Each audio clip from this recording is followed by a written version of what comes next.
This talk is about what to look for if you visit a Buddhist temple or an animist shrine or a mosque in Southeast Asia. And I thought I would start by talking about the major faiths of these 11 countries of Southeast Asia. As you can see from this visual, there's 4 countries that practice Theravada Buddhism, Thailand, Cambodia, Laos, and Myanmar. And there's 2 where the principal faith, although not the majority, is Mahayana Buddhism. And I will explain the differences as we go through this talk. Those are Vietnam and Singapore. A very small number of Vietnamese list Buddhism or any religion on their identity card. And the reason for that is Vietnam, as you know, is a communist politically. And you will not do very well either in government service or in your army service or in business with the government often if you have religion, any religion on your identity card. So while it may indicate a small number of Vietnamese in the census are Buddhists, the fact is there are many more. As you will see if you go to Vietnam, you'll see many more than 9% of the people practicing Buddhism. The next religion is Sunni Islam. This is the largest of the faiths of people in Southeast Asia, 226 million. And as you see, it's basically in the maritime countries of Indonesia, Malaysia, and Brunei, and the 4 southern islands in the Philippines. And that is because Islam was brought to Southeast Asia by traders primarily, and then some holy men came after them. And these traders were on boats, and they stopped to trade in maritime countries. So that is why you see them in these maritime countries. Indonesia, as you probably know, is the largest Islamic country in the world. And finally, 2 of the countries practice Catholicism, the Philippines and East Timor. And now the majority of my talk will be about Buddhism because if you stop mainly in mainland Southeast Asia as opposed to the islands, you will see Buddhism practiced. And I'm going to start by telling you what the 5 components are of a true Buddhist religious institution. And that's probably what you will go to when you visit a religious institution in Southeast Asia, at least initially, in mainland Southeast Asia. Now, what should you wear when you go? Well, you should think that you're attending a religious institution, synagogue, temple, in the West, in a hot country. So nobody expects you to be wearing a coat and tie. But what is expected is that there are no shorts and no sleeveless shirts. So that's perfectly permissible to wear slacks and pants, of course, and blouses that are modest in attire. Dresses are fine. What about your feet? Well, what you probably should do is wear flip-flops or sandals because you're going to be taking your shoes off at all these religious institutions. Unlike churches, you will not have any shoes on. And socks are useless because you'll have to take off your socks. Now, to be a true institution, a religious institution in Buddhism, you have to have 5 things, and you see them there, and I'll go through them and show you what they are. One is a stupa. A stupa is essentially a burial mound, an enormous burial mound. And the reason it's a burial mound is when the stupa was constructed, it's solid. Usually it can be sandstone, brick, or a combination of those and cement. When it was constructed, there's a chamber built in at the bottom. And in the chamber, they will put a casket, usually a silver casket, small casket. And in there they put either bones of someone who's been cremated, who's important in the Buddhist religion, or statues of a Buddha or a monk, valuable statues, in other words, made out of marble or ivory. And they seal it up, then the passageway is sealed up. Now the reason we know this is When the when the when there's an earthquake in Southeast Asia, as there is often, the stupas split and the passageway is opened up, and religious officials have gone in there, and anthropologists, and found these relics. Now, in these major stupas, like the one you're going to see here, which is the fabulous Shui Dagon, which, by the way, is 300 feet tall. It's on a hill, 100 feet tall, and the structure itself is 20 stories high. That is solid gold plate there, billions of dollars of gold. And even though some of the people this is in Myanmar, are poor, they have contributed billions of dollars in the local currency kyat to have these plates affixed. Now, at the top is a T. That's a Burmese word for umbrella. And if you can see, it looks a bit like an umbrella. But what we have is and you'll see it up here. What you have there is it has diamonds, emeralds, rubies, millions of dollars of precious gems are up there. And it was installed on a pulley mechanism when the temple was commemorated or re-commemorated. That was the Shui Dagon in Yangon in Myanmar, and this is Wat Phra That Long, the national stupa of Laos. So you will see a stupa. Now, the stupa itself does not have any statues of the Buddha, but around the stupa often are family shrines.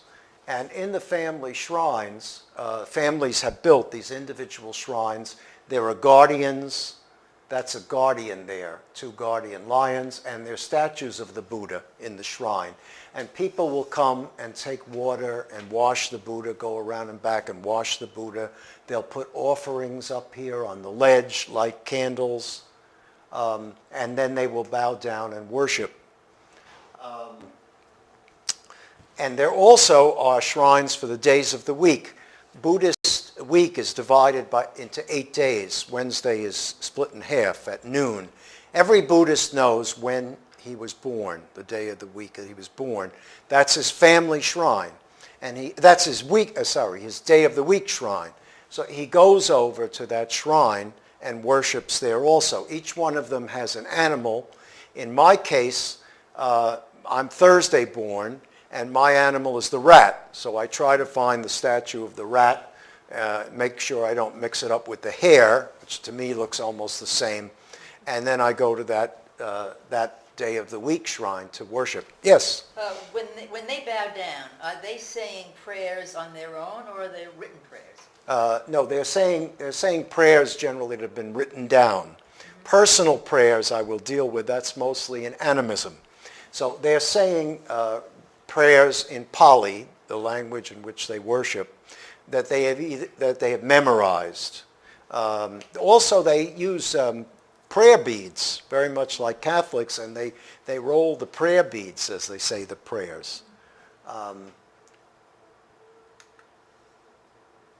Now, the second thing that you have to have in a temple complex is a vihara, also called a sim. In Laos and northern Thailand, you may hear it referred to as a sim, S-I-M. It's a structure. It doesn't have to be enormous. This one is about 30 by 40 feet. I pasted off. And in Luang Prabang in Laos. And in there are the Buddha images. This is also the worship hall. This is where the group prayers are said. This is where, if you have a religious service, like if someone has died, a first anniversary of death, that will be held in here with the monks officiating.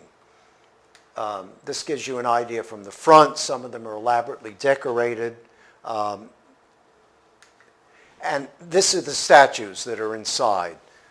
This one is solid gold in Thailand. It was encased in cement to hide it from what they thought would be the conquering hordes.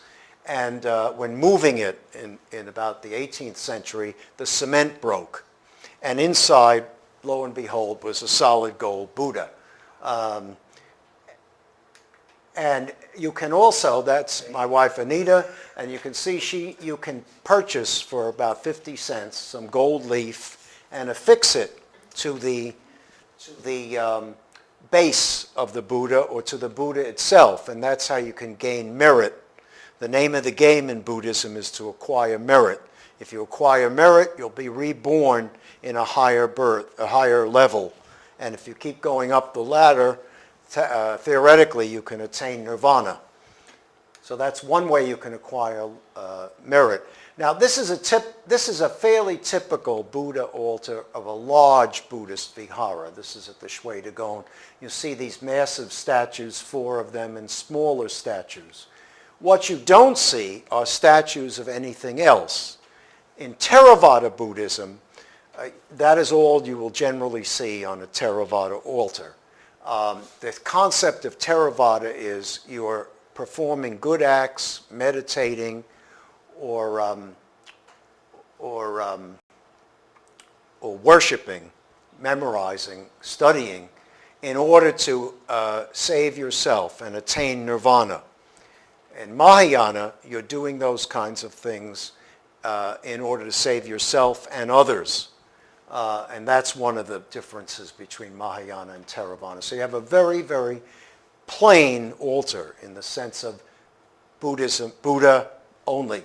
You occasionally will see statues of monks who have passed on, very famous monks, but that's quite rare and never at the altar. They may be on the side of, inside the vihara. Yes, you had a question? You mentioned 2 different sects. How do Buddhists learn about their religion? Are there classes? The way they do it is, they don't have Sunday school as such. Let me take the males first. Young Buddhist boys must go into the monastery, shave their heads, don the robe, and go in and stay there at least a day. But in practice in Southeast Asia, they stay many more days than a day. And the purpose of that is to teach them the fundamentals of the religion. And if they are very poor and can't afford secular school, they may very well stay in for years and learn ABCs and some simple math and maybe some simple science. But that is the way the religion is learned. And a boy can go in again. You can go in throughout your life for periods of time. That's the boys. The girls are usually taught at home or sometimes now in nunneries that I will get into because there are Buddhist nuns now in all these countries. Now, here is a Mahayana altar. Now, you see how busy this is. For instance, here's the statue of the Buddha here. Sometimes, by the way, in the female form, which you will virtually never see in Theravada. You see these birds over here, which are thought to bring good luck in the animist portion. Mahayana of their religious experience. Mahayana is much more a synthesis of Buddhism and animism and Confucianism. Sometimes there's a statue of Confucius. Sometimes there are portions of his writings I have seen in Mahayana shrines. Sometimes there are famous generals to whom you can worship for a particular purpose. And all of that is a synthesis, as I said, of Buddhism with Taoism, Confucianism, animism, much more syncretic than you have in Theravada Buddhism. And that's one of the differences between the two of them. Here, for instance, the second difference is, or really the third difference is, in a Buddhist Mahayana temple, it's not unusual to have animist shrines right in the temple. So here you have the Emperor Jade, who's supposed to be the emperor of the universe. This is all in the animist religion. And these are her guardians over here. And she has her own shrine right in the Jade Temple, which is a Buddhist temple in Ho Chi Minh City in Vietnam. Well worth a visit if you go to Ho Chi Minh City, the old Saigon. And there are a number of these. There's a Taoist temple right in the Jade Temple. There are altars for ancestor worship. Now that is because China occupied Vietnam, by the way, for 1,000 years, and China brought its brand of Buddhism to Vietnam, which has stuck.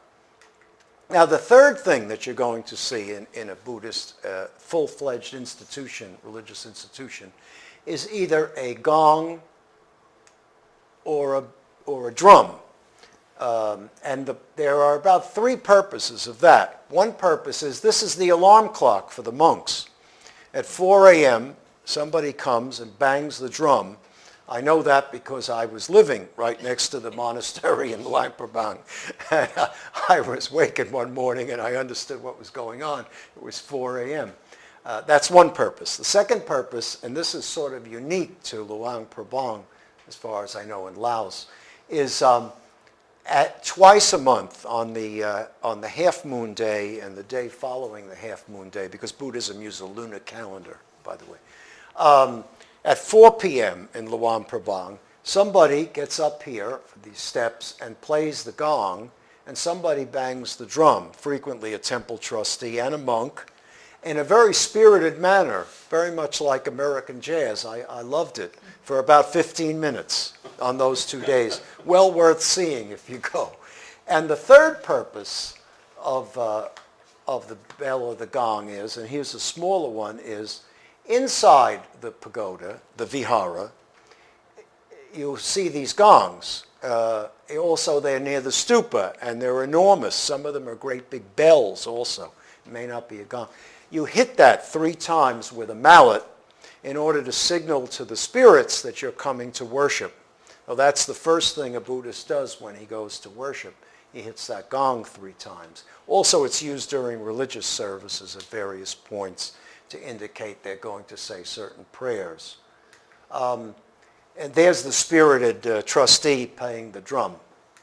And you also need, to have a full-fledged monastery, a dormitory for the monks. A full-fledged religious institution must include a monastery.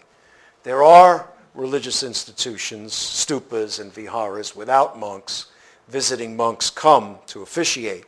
But to be a true religious institution must have a monastery, must have a dormitory for the monks, and it must have a dining hall for the monks. It also has, almost always, a well, often a library, which is very interesting to see the old manuscripts and palm leaf. It's surrounded by a wall to designate sacred space, and it has a well for washing the clothes, as I said. Now, I'm going to talk a little bit about the life of a monk. Yes? When you are a monk, are you a monk forever? There are a number of kinds of monks. If you're ordained at 20 or later, the assumption is you're going to stay in for life. But you don't have to. There have been kings of Thailand who were ordained and then left the monastery and were then crowned. Generally, you're staying in for life if you've been ordained, but it's not written in stone. There are also, as I say, Buddhist males that go in at various times in their lives, don the robe. They are not ordained, but they may stay in the monastery continuing to learn, and that's one of the ways you can acquire merit. I have a Burmese friend. His father was dying. He wanted to acquire merit, which he could transfer to his father. Merit is transferable, by the way. So he went into the monastery for 2 weeks, stopped his engineering practice, and went into the monastery in Burma for 2 weeks in order to transfer that merit to his father. I want to talk a little bit now about the life of a monk, very briefly, because it's quite fascinating. They're celibate, as you know, and they live in monasteries. They don't venture out too often. They can, but they don't. And they cannot work for money. That's true in Mahayana and Theravada. Mahayana monks can handle money. Theravada monks can't even handle money. So what do? Their main function is memorization of the Buddhist Bible, the Tripitaka, which is about 39 volumes long, so you can do a lot of memorization. A lot of study of Buddhism. It's a very intellectual religion. And they also officiate, of course, at religious events. And they also are available for counseling.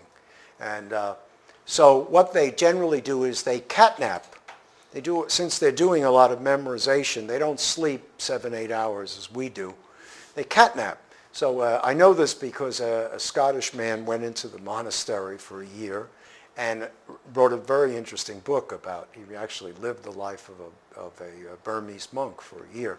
And what he found is bedtime is technically 11 o'clock, 11 p.m. That doesn't mean everybody goes to sleep. They may do some rote memorization together with another colleague.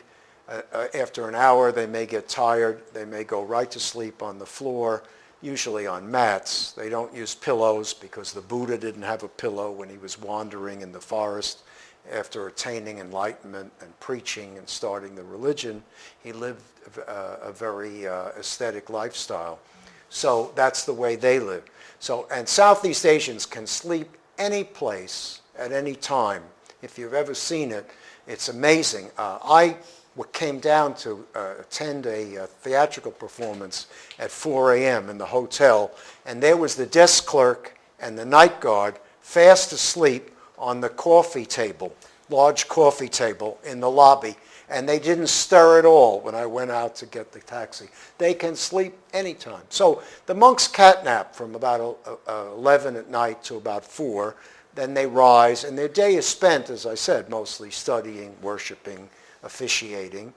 And they go out at about 6:30, if you're ever up, and we were up once or twice to see this. The ones that don't have sponsors to send food into the temple for them go out on the streets with their alms bowls, as you can see, and this lady is acquiring merit. They are not begging. She is acquiring merit by giving them some rice and usually some curries, usually vegetable curries, vegetarian, that she has cooked. And she's, as I say, she gets the merit and they go on, this is their breakfast. So that's what they do generally from 6:30 to 7:30. About 7:30 they have their breakfast, and then they go through the day as I described. They finish at about 11. Some of them go outside the monastery if they're young in order to take secular subjects, which is done sometimes now. Sometimes in schools only for monks. Sometimes, although rarely, in secular high schools they're now allowed to go. Now, they are only allowed to have 9 things, which all have to be donated to them. That's another way you acquire merit. You donate things to the monk. So they're allowed to have robes. They're allowed to have a water container and a strainer. Now, why are they allowed to have a strainer? Because they're not allowed to kill. One of the Buddhist no-nos is thou shalt not kill. Doesn't mean murder. It means not kill anything. So they don't want to be responsible for the fly going into their water and dying. I also suspect they would prefer not to have the fly in the water or have to take the fly out of the water. But so they have a water container and a strainer. They have a belt. They have a fan. The purpose of the fan, besides it being very hot, and lay people and monks are always fanning themselves inside and outside of the vihara, is they're not allowed to make eye contact with women. You will never see them look directly at a woman. And it helps to hold the fan up while they're talking to a woman. Also, they do not sit next to women. Anita was on an airplane, and she went up and took the first seat at the plane, which was empty, and a monk came on. And the monk went up to take the first seats, because that's where the monks sit in the plane. They're venerated. Throughout Buddhist Southeast Asia, the monk is well up at the high end of the status ladder. So the monk looked at my wife and called over the stewardess, and there was a heated discussion. The monk was not happy, and the stewardess then asked Anita to move, and they got a man to sit next to the monk. All the time the plane was taking off, keeping to the schedule, and everybody was scurrying around as it went up at about a 45-degree angle, was priceless. Now, they also have a needle because they have to do repairs to the garments. They have an umbrella because it rains often and also it's hot.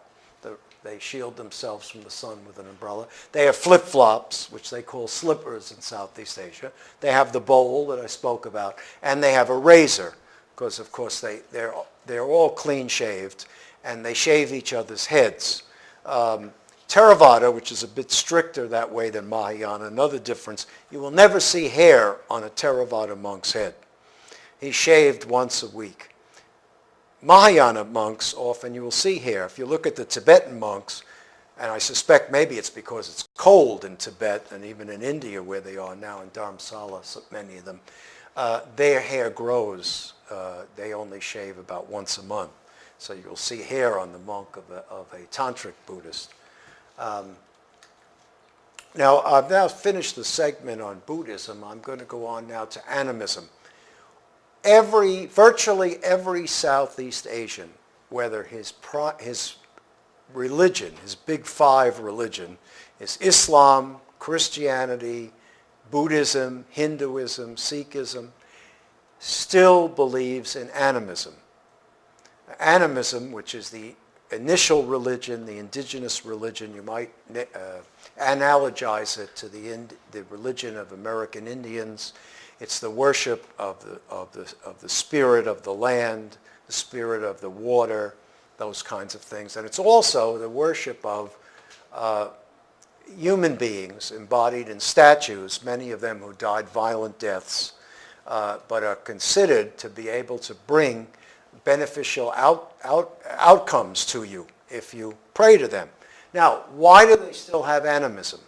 Because the big five religions, if you think about it, are for the big problems in life. How am I going to be reborn? Am I going to go up the ladder or down the ladder or all the way down the ladder to Buddhist hell? How am I going to carry on my relationship with my fellow man? How am I going to live my life? Animism is for the small problems of life. Am I going to pass the exam? Is my wife going to have a baby? Is she going to have a male baby? Am I going to, when I make this dangerous trip on a road with my motor car, am I going to have an accident? So you will see animist shrines like this right along the road, especially at hairpin turns, and people will pull over and stop and make an offering, whether it's flowers or money or food or liquor, to the spirit of the road to ensure that they're going to have a safe journey. The second thing you will see is next to a home, whether it's a one-family house or a 40-story office building or a hotel, you will see one of these shrine houses, or one like this on the street. You will see a shrine house like this. Maybe it's 3 or 4 feet high and 2 feet wide, and it's off the ground about 3 feet. And generally, the women of the house, that their duty is to freshen up the shrine every day. So they will change the flowers over here, put fresh water, make fresh offerings of rice. They will light the joss sticks, and they will say a prayer. There are animist prayers, usually in the local language, and almost always. So that's a function of animism. If you're going to take an exam, you may go, you know that there's an animist god, and I'll show you what that means here. As you can see, besides the eugenia leaves in this shrine in Burma, in Myanmar, there are also statues of various spirits, embodiments of spirits, human embodiments. They're called nats, N-A-T, and they're called feet in Laos. And each one of them is for a particular problem. One of them was a drunk, so if you're having a problem with alcohol, you may make an offering to him. Or a gambler, if your luck is not going well, there's a spirit of gambling, and you'll make an offering to him. I have seen whiskey bottles, Johnny Walker Red, up on the altar right next to the drunk. So it's a very serious part of their lives. And even though the monotheistic religions, Christianity and Islam, have tried very hard to get people weaned away from animism, and in the communist countries have been against all religion, and they certainly have been against animism. It's been a total failure. It's very important in the lives of Southeast Asian people. This is an Animist Shrine in Inlay Lake in Myanmar, and being the adventurous sort that I am, we went out in a canoe, Anita and I, and this is all spongy muck, I would say, down here. And I hiked up my laundry. I was wearing the Burmese skirt. In Burma, men and women wear skirts, by the way. Very cool. You ought to try it. So I hiked up my skirt. The boatman could not believe this. He almost fainted. And I went in the muck. Then it was a little firmer ground as you get up here, obviously, or the whole thing would go into the muck. And I went up the steps, and this is what I found. This is an Animist Shrine, and these are the offerings. This one, obviously, is not kept up every day. So you can see that it's a bit secondhand, but so the flowers are wilting, and these are the offerings. And I think this embodies the spirits, these three upside-down cups. You notice the knives. In animism, there are animal sacrifices, very important to assure a good harvest in the village, that you slaughter a buffalo during the buffalo festival. So these knives do the trick, but it's not just an animal slaughter, it's a sharing and distribution of the wealth, because they don't eat much meat.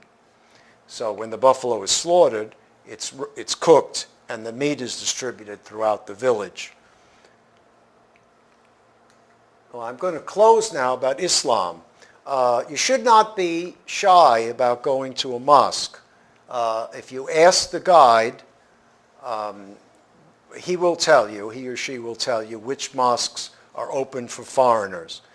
You must not go, and the guide will tell you, during prayer time, with one exception that I'll get into, because you will not be allowed in during prayer time. Islam is very strict about that. And no photographs. Unlike Buddhism or Hinduism or Sikhism, where you can take as many photographs as you want at any time. I've videoed the religious ceremonies. Nobody has a problem with that. In Islam, no photographs, no videos of religious services. But aside from that, you can go. Now, there are some mosques that allow women in because they have prayer areas for women. And the guide will know about those. Now, for dressing, it's the same rules, except I would suggest even more modesty.